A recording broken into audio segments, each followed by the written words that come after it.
Olá, seja muito bem-vindo, muito bem-vinda ao canal Lu Educativa. Eu sou a professora Luciane de Deus e hoje nós vamos dar continuidade à nossa aula anterior sobre BNCC na educação infantil, educar, cuidar e brincar.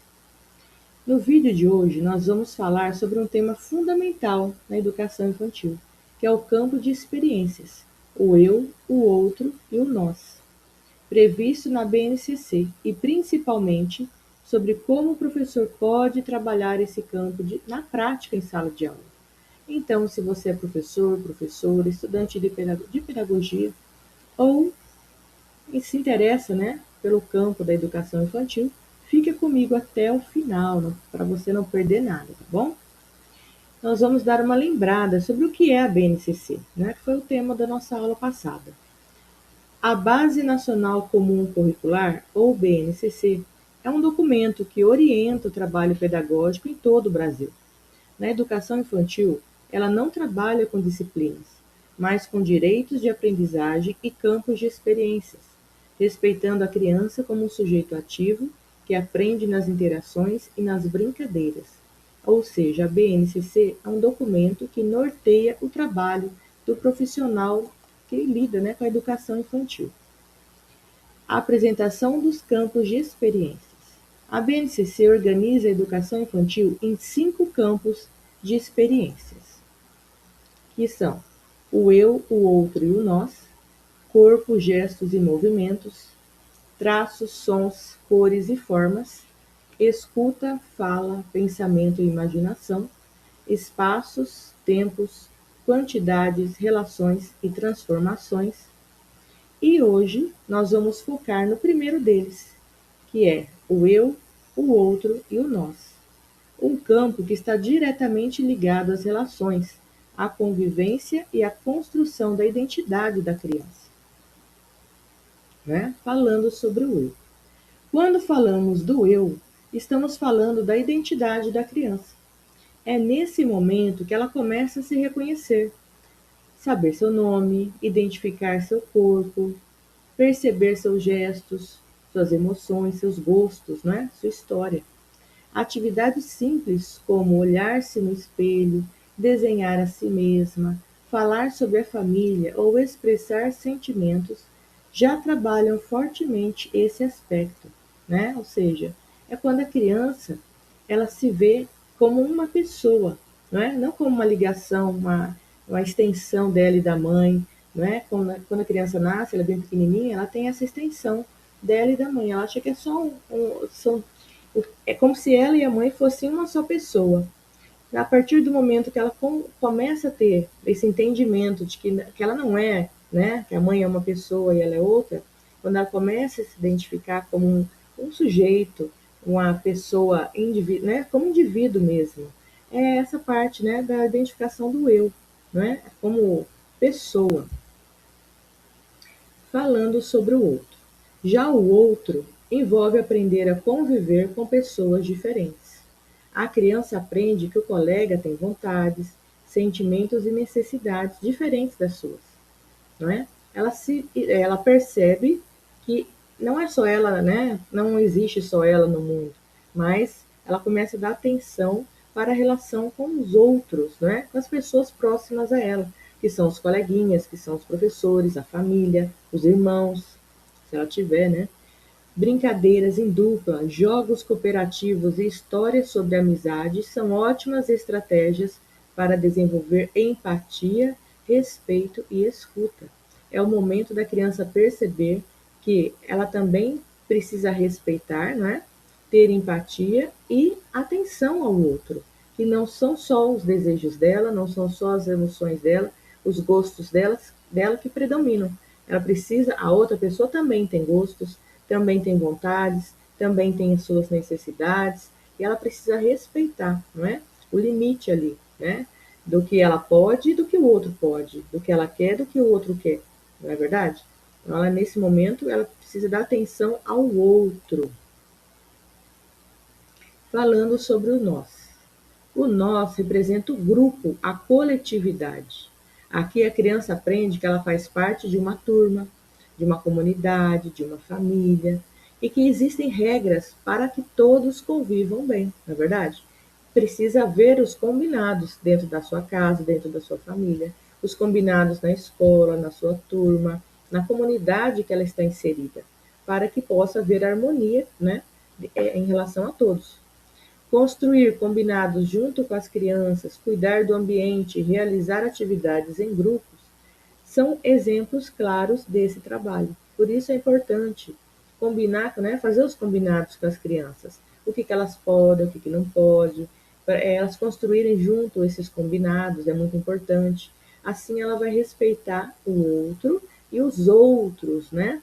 Toda a sua, os amigos que estão, as pessoas inseridas no seu entorno. Qual que é o papel do professor no meio disso tudo?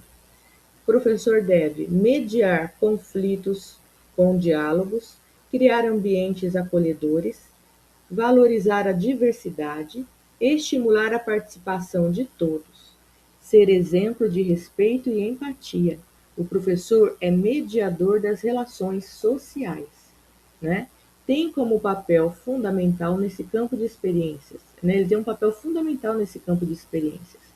Mais do que ensinar conteúdos, ele atua como mediador das relações, ajudando as crianças a resolver conflitos, a dialogar, a respeitar uns aos outros. O professor também é exemplo.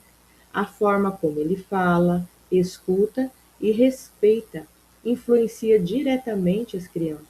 As crianças, nesse momento, nessa fase de idade, elas vão copiar muito o que os adultos fazem.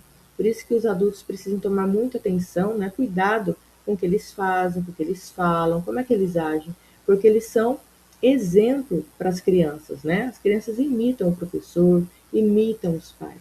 Então, nós, como adultos, precisamos nos policiar muitas vezes para sermos bons exemplos para as nossas crianças. E como aplicar isso no dia a dia, né? Como é que faço?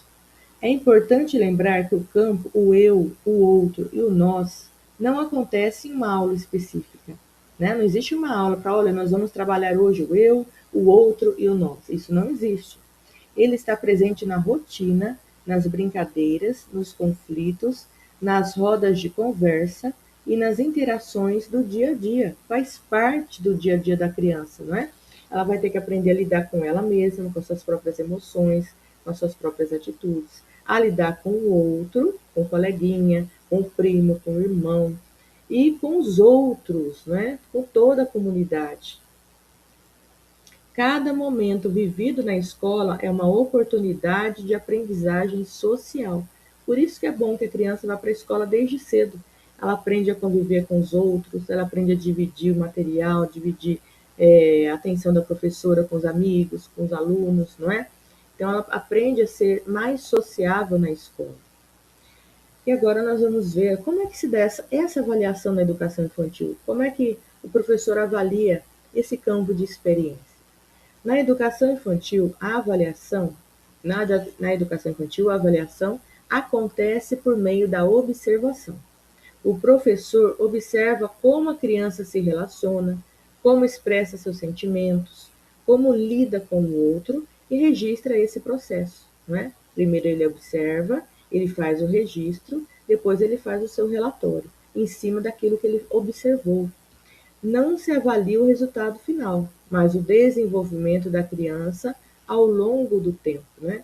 Quando o professor observa, ele consegue ver como é que esse aluno está lidando com os amigos, com ela mesma, como é que, né, enquanto pessoa, enquanto cidadão, como é que esse aluno ele está se desenvolvendo, se relacionando com os amigos, com os colegas, como que ele é dentro da turma, no geral, dentro da turma, no individual. Então, por isso que é importante a observação do professor.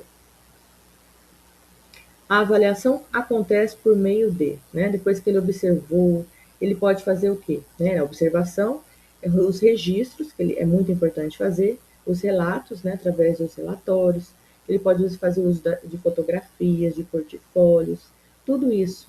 Avalia-se o processo, não o resultado final, tá? Tem vários meios que o professor pode fazer o seu registro, né? Daquilo que ele observou no aluno. Como é que é o desenvolvimento dele enquanto pessoa sozinho, eu, né, o eu, como é que é o desenvolvimento desse aluno, dessa criança, em relação ao outro, ao colega, por exemplo, e como é que é o desenvolvimento dessa criança dentro da turma, dentro da escola, num contexto geral, não é? Então, ele vai fazer todas as observações, né, e registrar o que foi que ele observou. A importância desse campo de experiências. Trabalhar o campo o eu, o outro e o nós contribui para a formação de crianças mais seguras, empáticas, né? Tem empatia pelo outro e preparadas para viver em sociedade. É a base para a construção de valores como respeito, solidariedade e cooperação. Por isso que esse campo de experiências é tão importante de ser trabalhado dentro da BNCC, dentro da escola, né, na sala de aula, porque é o que vai preparar a criança para o seu relacionamento com os outros, não é? Para a vida em sociedade. Para finalizar, é importante lembrar que educar na educação infantil é, acima de tudo, ensinar a conviver. Espero que esse vídeo tenha ajudado você a entender melhor esse campo de experiências e como aplicá-lo na prática. Na próxima aula, estudaremos sobre o campo de experiências, corpo, gestos e movimentos. Meu muito obrigada a você que ficou comigo até o final. Espero que você tenha gostado da nossa aula de hoje. Se você ainda não é inscrito, não é inscrita neste canal, convido você para fazer a sua inscrição, ativar o sininho de notificações, assim você não perde nenhum conteúdo que é postado aqui. Que você também possa compartilhar esse vídeo com seus amigos, tá bom? E deixar a sua curtida, se esse vídeo foi relevante para você. Meu muito obrigado e espero encontrar você na nossa próxima aula. Um grande abraço!